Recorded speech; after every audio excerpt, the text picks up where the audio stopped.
秋冬季节比较干燥，容易上火、感冒，还有咳嗽。今天分享一个比较清润一点的汤水。准备的材料很简单，有这个甘蔗，这个是马蹄，还有一个雪泥。马蹄的话买的是这种已经削好的，所以回来洗一下就可以了。还有这一节是甘蔗，现在是秋冬季节，很多人喜欢吃羊肉，所以都会放一点这个甘蔗下去的，也叫竹蔗。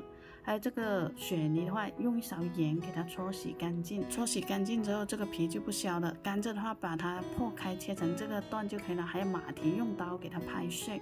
雪泥的话，把它的心挖掉，然后切成这种小块，再加满清水。今天煮的是3个人的量，然后盖上盖子，中火给它烧开。